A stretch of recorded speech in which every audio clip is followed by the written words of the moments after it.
Hi, this is Paulo. I've spent a long time trying to understand which pu'er is most worth aging and how to age it.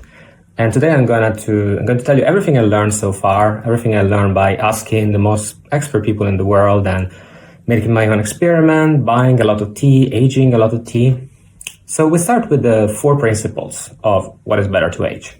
The first one is old tree is better than plantation tree. So this is not only a new thing. Just before the 50s, the best Aojicha or antique era teas were made from old tree yiwu, 6 famous tea mountains and particularly yiwu. And these teas are so much better than the communist era Menghai plantation made later. So, and this is the reason why we drink ancient tree pu'er today, because some people discovered this. Rediscovered this, just how much better the old tea was. This also brings me to the second principle, which is that in general, tea that comes from Shinshu and particularly from the Yiwu 6 famous tea mountains area ages better than tea elsewhere. Menghai is a close second, but other places, both border tea, that's to say Vietnam, Laos, Myanmar, and also Linchang and Simao, they just do not age as well. Third principle is Sheng, so a purely raw, no fermentation, is better than Shou in terms of ageability. However, there's a big qualification here that 100% Shou is not great, but there was a lot of Shou, like particularly in the 70s when people restarted experimenting with Shou, there was a lot of 50% Shou. And there was even some that are like 10, 25% fermentation. And another thing you wouldn't know is that in antique era teas, a lot of them were fermented quite a bit, like a good 10 to 25% again.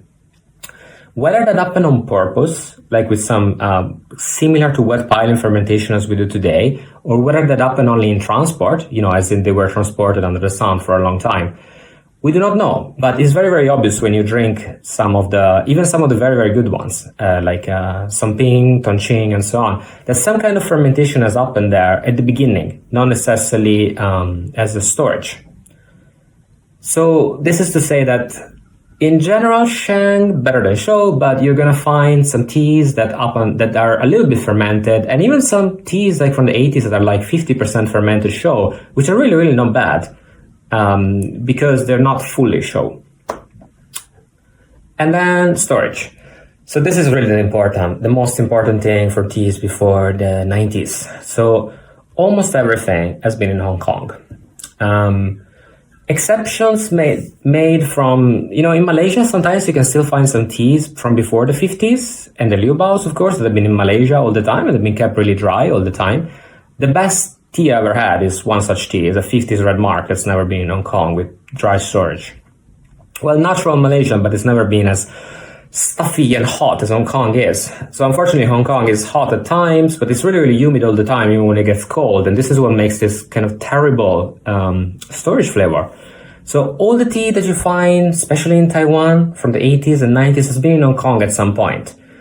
Now, if it's only been in Hong Kong for like 2 or 3 years and the storage was not too bad, and then it's been dried up in Taiwan for a good 20 years, it can taste quite clean. Not what we call pure dry storage, but still quite clean. But unfortunately, a lot of these teas have been really quite heavily stored in Hong Kong, and then perhaps they've not been kept particularly dry in Taiwan. So one of the things you're going to find a lot when you buy old teas, particularly before the 90s, is that even before the 2000s, the storage matters a lot. You can go from, like the same cake with 2 different storage can be one price or 5 times as much if it's pure dry. Or in some cases, it can be completely undrinkable. I have here, I'll show you later, an 88 Shinbing that's completely toxic and undrinkable because of too much Hong Kong storage. So these are the 4 principles. Now I'm going to go into each era and tell you what are some teas good to age in those eras. So starting from the antique eras, that's to say up until the 1940s, we have a few famous teas like Tongqing, Fujianchang, Songping. Those are the 3. This is a tea I drank, for instance, the Tongqing. And I do not have any of those in my collection, except a little dust. So this is maybe one of the most expensive tea bags in the world. This is 1930s Hojicha Puerh. The price of this tea is really, really high, and not all of them are good either. So the three I mentioned are three of the best ones, Tonqing, Fujianchang, and Songpin. But those, we're starting at 100K, if not more. And you can also easily pay 50K for a cake, and it's not a particularly good one. In this age, you're also going to find things like Liu An and Liu Bao. This is a 1920s Liu An. Still very expensive. We're still talking about, I don't know. This, I got a lower price for this because it's friendly, but normally I think it's, 30, 50 pounds a gram. So still really, really expensive, but really worth your time. And in particular, old Liu Bao is now sold in China very often. It's used as a fake to pretend it's antique era Puerh. So the taste is really, really common. And in fact, the taste of Liu An, Liu Bao, Puerh, and even in some cases oolong, it can really converge to the same taste, after we're talking the 50s and beyond. So, if you're lucky to have access to some of this tea, I would say authenticating the teas is really, really hard. I have the skills, but it's only because I've drunk so many of these teas over the years. And even then, if I had to authenticate a cake, I would ask a couple of my senior colleagues just to be sure. And the prices are going to be quite high in any case, and some of those are not particularly worth it either. But I thought to include this just to be complete.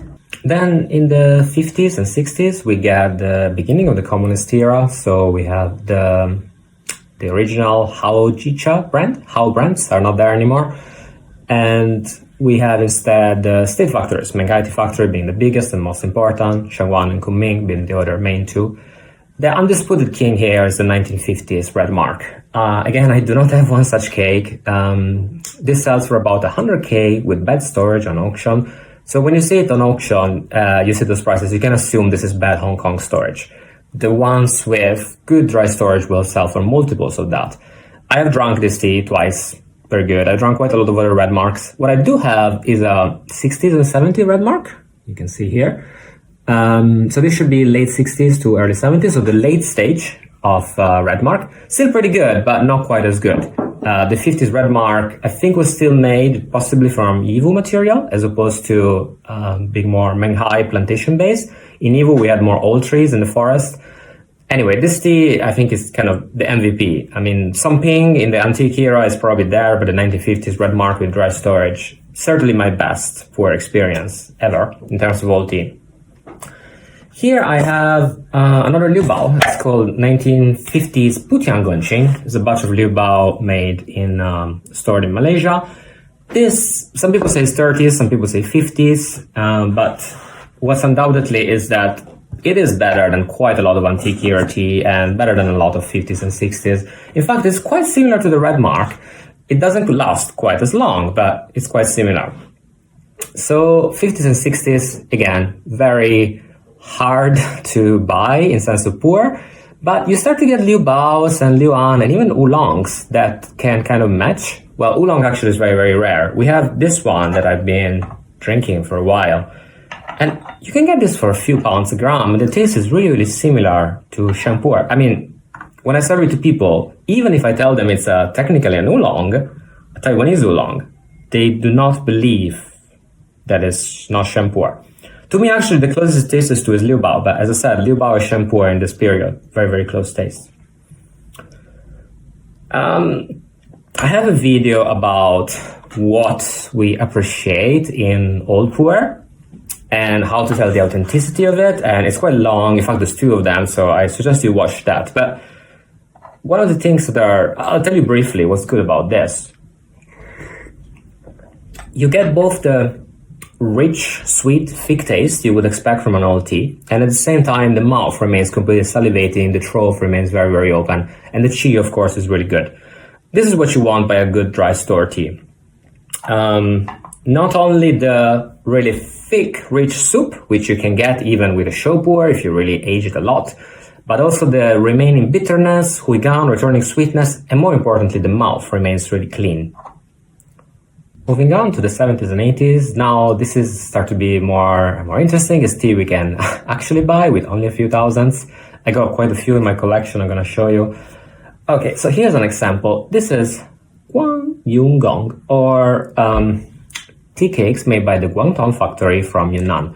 You get this in a lot of different qualities. This stuff from the 80s and the 90s, really, really not interesting. And then you get a lot of different batches. We think this one is evil because it has got the same taste as identified by Master Paul Lim. And so that's a very good example of a good tea that doesn't have, the price is not incredibly high. I think we're talking about 5,000, this kind of thing. Unfortunately for 70s tea, this is the kind of price we have. Here's another example. This is called Tong Chang Huang Ji. I got this. This is a tea cake that's on the book. I just got this. And as a matter of fact, I had the same cake also with Hong Kong storage that's been in Malaysia dry for 20 years. So this is a great example. You can see there's a little bit of gray on the leaf. So this is the Hong Kong storage. Even though it's been kept in Malaysia dry for 20 years, it's still not that good. You can still feel the weird aftertaste in the first cups, actually in the very first half of the session. And it's thick, it's rich, but compared to the purely dried storage one, not that great. So again, storage, really, really important. If you think you can get something that's Hong Kong stored and dried up, well, this has been in Malaysia for 20 years. And it's still not that good, and I don't think it will ever get that good by now. I'll show you what that cake looks like on the book. It's here. This one. So again, 1970s tea, even the one I have that's been in Taiwan has been in Hong Kong before, but not as heavily stored, and that's a great tea.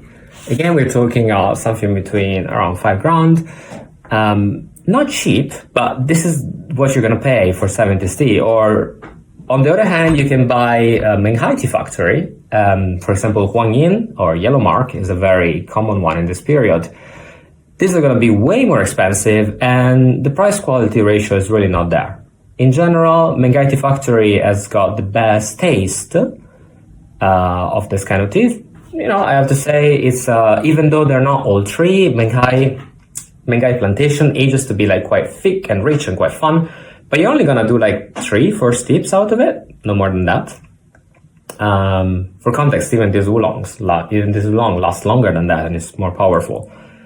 It's one of the characteristics of plantation tea to not last that long. Anyway, Menghai Tea Factory in general, it's not a particularly good buy. It's the one that got the most inflated, and the price quality is really not particularly there. There are some cakes, like the 50s Red Mark, they just do not have a comparison. So even though the price is really high, that's the best in class. But particularly in this kind of period, 70s, 80s, you start to have more tea that's made perhaps even from border tea. Again, as we said in the principles, border tea not as good as Menghai. However, these are all principles. You have 4 different ones. So a very good stored one is going to be much better than a Menghai. And not to say that the price might be between 1/10 to, around 1/10 for the border tea. So for the kind of cake I showed you, very good price quality. In fact, some of these teas, I say border tea, but some of them have been made in Linchang, for example. It really doesn't matter. The quality is really, really about the same. In the 80s and 90s is when you start to have more production. There's a lot of Menghai Tea Factory cake, and then from the late 90s, a lot of different factories cake. A lot of those are really, really not worth the price. Not only they are plantation, but by this time, plantation starts to have quite a bit more pesticide and fertilizer use, so it's not quite as good as it was before. If before some productions, even in the 70s, could have been quite decent, even though they were plantation, now really not that much. Now, Menghai material still, after being aged, still retains this quite charming thickness that doesn't last as long. Perhaps the most infamous and overvalued is the 88 Chimbing. This is an example of an 88 Chimbing from Hong Kong, which I drank once, and I thought it was completely and utterly toxic, and I haven't touched since. I have another one that's stored pretty well. Good tea. Here's the wrapper. Of course, the Hong Kong one didn't have the wrapper because it was stored so aggressively that the paper would have destroyed immediately. But there are ways to authenticate that it's exactly that, by the shape of the cake and so on. So even the good one, even the good ATH being, is really, really not worth the price. It's a nice plantation tea that's gonna be quite thick for a long time, but in terms of aftertaste, not quite there. And then there's a lot of other factories, which are, the prices can also go really, really high, and they're really, really not worth it. This has been a lot of speculation in this. What is worth a little bit more is, again, some border teas like this. This is an airplane brand, probably either made from for Vietnamese or Linchang tea. We don't really know. They do taste not that different either. Unfortunately, this is at some Hong Kong storage as well, so it's not as perfect as it could be. And then there are, particularly from the late 90s to the early 2000s, but the late 90s are more useful, more interesting. There are what we call customized teas or provincial factories even. Customized tea is when a merchant went to Mengai tea factory and says, please press this stuff for me. And sometimes those were much better than plantation. So if you're going to buy 90s tea, what you look for really is better than plantation. We have found one such tea. This is 8582, which was sold as Mr. Chan's 8582 number 1. This is great. This has had much better than plantation leaves. It's got some old tree blended in there, but at the same time, it's still Mengai material. Sometimes you're lucky and a custom tea is like this, but maybe 5-10% of the times. And you need to really be able to taste it. You cannot rely on, if the Mengai tea factory one, assuming it's original and assuming you know how to tell or you trust the person, then it's going to have a certain baseline quality, very expensive, but a certain baseline quality. The customized teas or the special order, that's another way of calling them, they can be anything. So you really need to trust your taste or your source. Again, storage is really, really critical. So you need to be able to, if you're not able to taste it, you really should trust the person who is selling it to you, not only their authenticity, but also the fact that they can tell what is good storage and what isn't. You find this a lot in Hong Kong, that it's kind of like very dirty, stinky storage. It's called this is what tea should taste like. I mean, de gustibus non disputandum est, I think we say in Latin. Point of this, though, is storage, again, would be really, really important, and it can really make or break a tea, particularly up until this era. The last thing to say about the 90s is that from the 95, 96, we start to have the new, old tree Yivu cakes. Zhenchunia Hao are the first one. And we've offered some even from 99, but I'm going to tell you in the next section because they're mostly to do with the early 2000s. In the early 2000s, you start to have other factories making new tea. This is an example. It's a 7532. This is actually, again, pretty good. It's made from non-plantation only material. You can tell it's not a Menghai one because it's really, the wrapper just looks quite a bit different. You start to have the early Banjiang cakes. Again, you have the Mengai tea factory one, very expensive. You have the Sheng Hao ones, very expensive. Perhaps the only one that I know that's good value in Banjiang is this. So this is the Ganan or Grateful Tea Factory.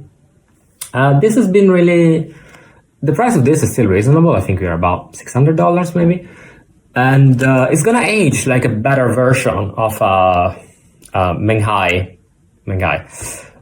The Menghai is 7542, 7532, 8582. Even though it's a single terroir, this kind of taste profile is quite similar. But really what's most exciting in the 2000s is the new old tree cakes. So here I have, we rewrapped it because normally it was naked, but it's Shou Hao or Chen Hao Manjuan. So there's both Manjuan and Yivu. These are by far the most exciting cakes in the 2000s. Their prices are about between 2,000 and 4,000, depending on where you are, but they are Puerh Gushu, so it's the first pure old tree cakes since the 50s, since the red mark I was talking about. They are already aged great. Drinking it compared to the ATH Bing I showed you before, which is 10 times the price, it's like the ATH Bing just disappears. It's nice for a few cups, but this lasts like 3 times as long. The aftertaste lasts for a long time. You can get them with pure dry Taiwanese storage as well. Of course, the storage is not going to be great on all of them if you find them in other places, but we found some with pure dry. This is perhaps the cake I have the most of for aging, because I have a very long article about this, but in short, is our best chance at achieving the same taste as the 50 which Remarque had, and certainly at obliterating in a direct competition anything from the 50s until the 2000s. There's nothing else quite like it. And there are some cakes that are like Yivu with a little bit of all three. Factory cakes, some are Menghai, some are things like Dadugang. And those are, again, they're more expensive than this. And if you drink them side by side, like, there's no contest. The reason these have kept cheaper is because there's so much less of them, so they're not being traded so much. And also because people didn't recognize the value of Old Tray Puerh up until quite a lot. It was really Chen Yunhao and Lu Lijian, the people that started this, that, they really believed into it from the late 90s, but the market only caught up in the 2010s, if that. Now in the 2010s, we start to have quite a bit more pure ancient Tray Puerh that doesn't even cost as much as it does for the few 2000s that we had. So that's really, really what you should go for. So for instance, we have this Guafensai, which was picked in 2011. So this is pure ancient Tray. And also we have this, I haven't found a cake, but it's ethereal. So this is a Bulang Gushu. So Bulang is in Menghai. So actually, as a budget option, you can even consider Bulang or anywhere in Banna, Big Tree. But ideally, also for quality price, and because, like, your time is valuable, the tea that you age is valuable, your taste is gonna get better and better over time. So ideally from this decade, you really want ancient Tray Puerh cakes. Because they are available, because the price is also not so bad. You can find some at about, I think starting from 500 US, going all the way up, of course, depending what the terroir and quality and level of purity is. So they're affordable, and they're also going to be really, really great teas. And so, yeah, that's my pick for the 2010s for sure. Now for the 2020s, we finally have benchmark qualities. So like really, really old, average age tree, if not a single tree. Top terroirs, and made only in a very small terroir. If they're not single tree, there are only a few trees, only the best trees in the garden. This stuff is going great. So, for example, this is one of the oldest one we have. This is a 2020 Naka single tree. So, to be clear, there's some people were thinking like, we don't know if Yivu or ancient tree ages well. That's nonsense. Obviously, ancient tree ages well because that's what we have in the 1950s and before. If you drink those teas, obvious. But in general, even this single tree, yes, it does age very well. You can tell this 2020 Naka. So Naka is in Menghai, normally would have been quite bitter and strong, but now it's really, really sweet. The point of this ancient Tray Puerh is that they taste so much older, in the sense of how softer and how rich they are. They taste so much older than plantation tea. That's why we tend to age those mostly. And that's why there's a much better value even than a lot of plantation cake that are older. In fact, I have to tell you that now that I have access to this, and I'm kind of used to a certain level of refinement and aftertaste without any disturbing astringency, I tend to drink a lot of 95% of my session are either benchmark or 80s or older, because a lot of 90s and 2000s is just not quite there, except the 01, 02 Yuan Manjuan I was talking about before. So this is really exciting. This is a quality of tea that we never had before. The 2000s are very exciting, but then the average quality of tea goes, there's some of it is available in the 2010s, but not in 2020. There's a fair amount available, as in, for now, until the market catches up, we have offered a fair amount. I don't know, here's another 2025. This is pure Lao Banjan, selected ancient trays, only elegant. We never had teas like this before. We have a 2021 Lao Banjan. It already drinks older than 10 years. And usually what we want in an older tea, we want it to be soft, comfortable, not have astringency. And these ancient Tray Puerh really, really do that. So this is the thing that's most exciting in Puerh for me at the moment, how these teas will age, and seeing the ones that are already 5 years old, how well they're already doing. Generally speaking, Banna tea will change a little bit more than Linchang and other places. However, they will all change. So we also have some king trees or very, very big single tree from Linchang, you can also tell they're getting significantly smoother than they were after 1 year. So that's the thing with very, very good teas, this kind of ancient tree Puerh, that they're gonna change really, really fast. And yeah, in 10, 20 years, this stuff is gonna be amazing. It's gonna be way better than a lot of older tree that was plantation. Some modern cakes, in fact, a lot of modern cakes are processed in a way that does not make it so that they cannot age. Sometimes these are called Puerh oolong, or Pu Hong Cha, Pu black tea. But I'll show you how it should look like. Okay, so if proper 2024 cake. So with the newer cake, it's harder to say. So this is what a proper cake looks like. This kind of green. So this is 2024. This is 2018. Stored a little bit natural. This kind of grain color. Then here's a 2007.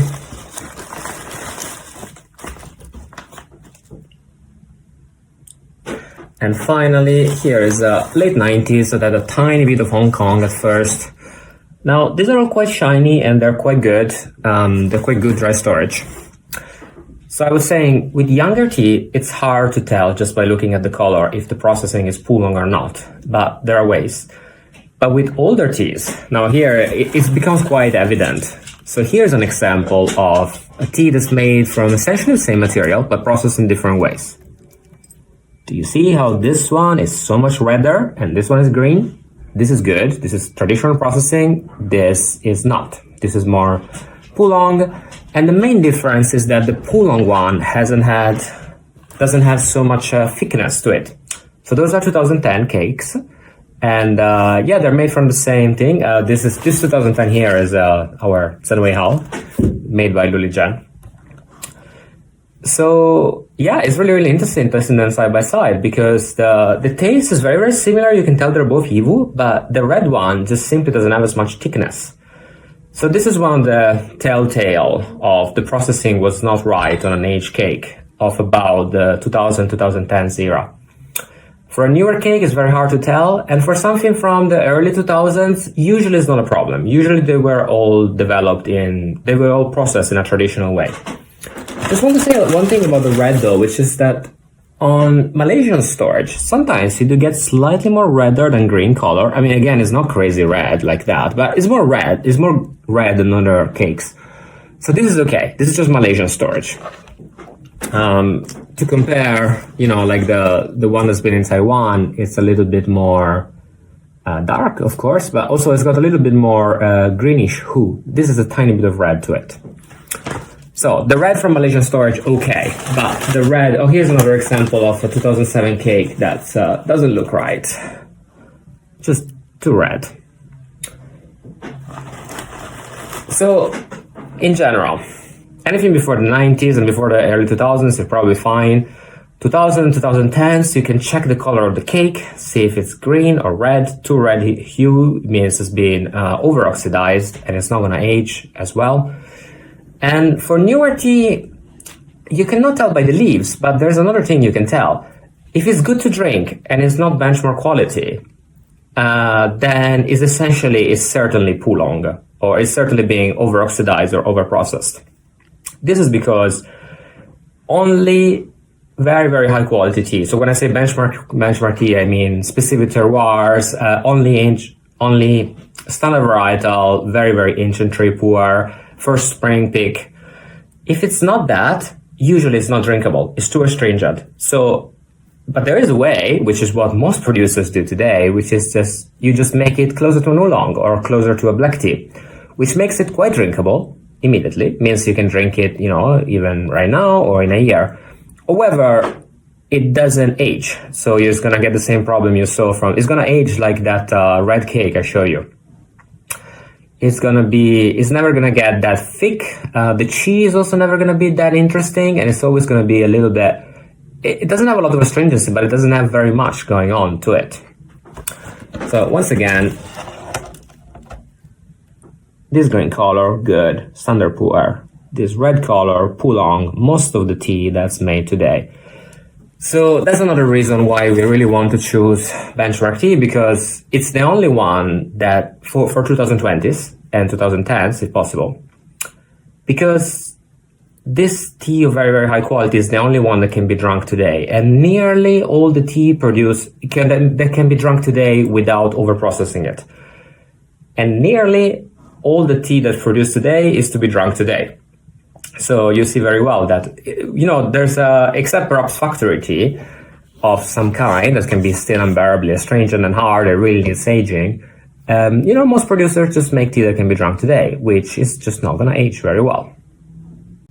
As for how to storage, the thing that's going to be the most difficult in a Western environment is keeping your tea hot. So there are two types of fermentation. One is given by higher humidity. So at 60, there's not much of it. 60% humidity, there's not much of it. At 70, there is arguably quite a bit too much. So this is kind of the range. We like to keep our tea around 65, 69. So this is given by microbes and is what can produce storage flavor. So it ages, but it's not in an amazing way. While by heat, so this essentially by heat is by enzymes. So this is very, very good storage. It doesn't produce storage flavor, and it basically changes what's bitterness into sweetness and thickness by creating, I think this acting on the polyphenols. Whatever the science is, I can tell from all the different, I've been searching different types of storage and like really tasting how they are, experimenting here. And so the heat is really what makes Malaysia storage arguably the best in the world, and southern Taiwan better than northern Taiwan, which is way better than Hong Kong, way better than northern China, and so on. So we want to keep our tea hot, but there's a problem. If we heat up our house, the relative humidity goes down. In fact, this happens anyway in quite a lot of the time. Probably my house in some rooms can be like 40, 50% humidity. This is too low. If we go below 60%, it's really not good. The microbes are starting to die. The tea tastes quite dry. There's quite a lot of astringency. So it's tricky because, we do have Boveda packets. So those bags here that keep the humidity up. And then we have Miller bags. So Miller bags are the best we've found. However, it will eventually leak some humidity from the zip. If you do not seal it, eventually it will leak humidity. You can seal it, but then of course, if you need to open it, you need to unseal it and cut it back. Not easy. So we found that for most people, the best setup is to find a warm place in the house. The temperature doesn't need to be really, really constant, but also you don't want it literally in the sun, like getting hot and cold really quickly, even if near the sun. So it doesn't need to be as constant as wine, but still you do not want crazy changes of temperature. You put the Boveda packets inside the bags, you leave them there, and you close the bag with a zip, and you leave the tea aging like that. Now we've had people doing, for example, like in a cupboard in a room that has underfloor heating in the winter, their tea ages actually faster in winter than it does in summer. We're in the UK, so it's not very hot in the summer, but in other places, summer can get quite hot. So yeah, you try to keep the tea as hot as possible. What we do is we keep a full room as hot as possible. So we have the radiator at the top at maximum, and then we also keep the whole room humidified. So even though there is a humidity leak, we don't need to put Boveda in all the bags because of this. We have a lot of tea, so it's worth it for us. So this is the more pro setup. Whole space is humidified and heated up. Not easy. Just so you know, if you're gonna use a humidifier, you do want the bags. You do not want like stray bubbles of water going on the cakes. That can be too wet. You can get mold.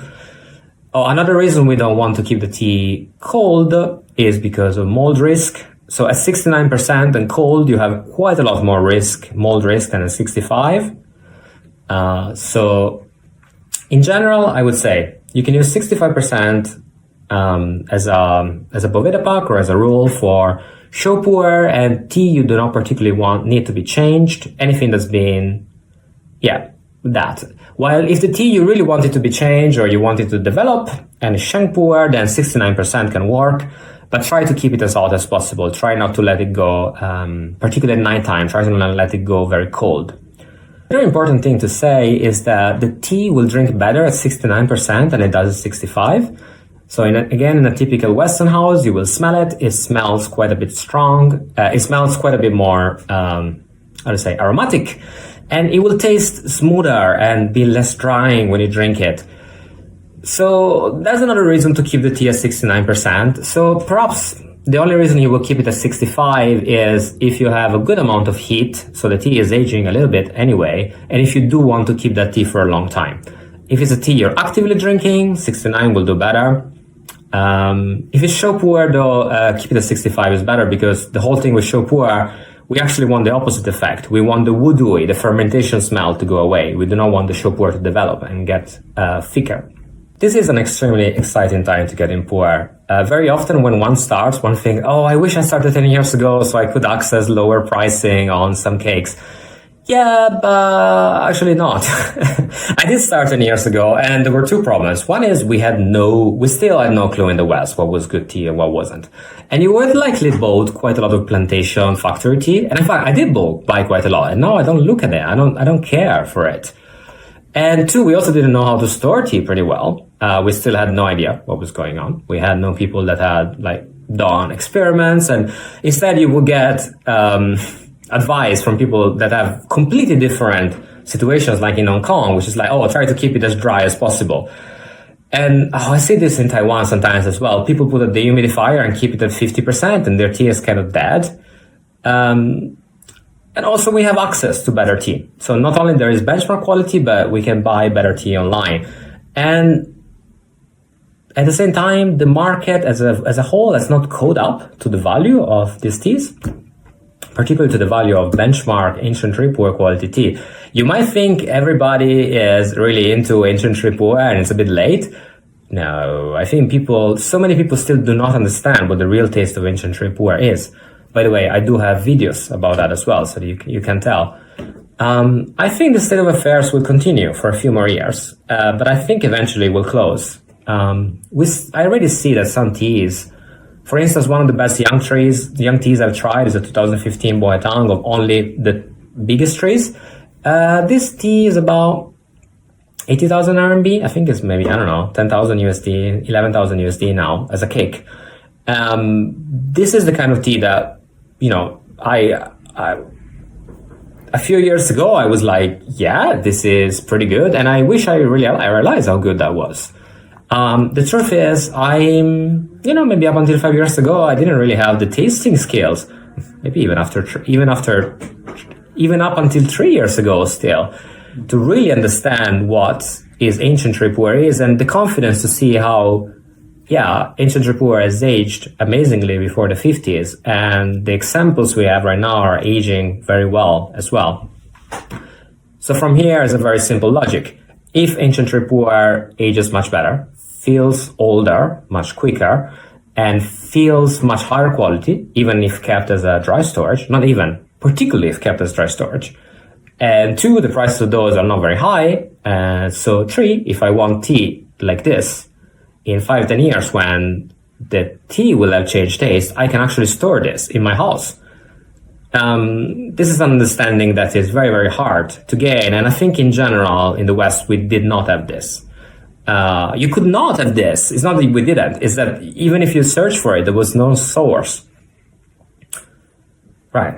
That was everything I know about storing Puerh. This is how my buying, aging, storing strategy. I tell you everything I thought is good. I told you a lot of things that I think have no price quality, have no value in price quality. So to be clear, anything plantation from the 2000s, absolutely not.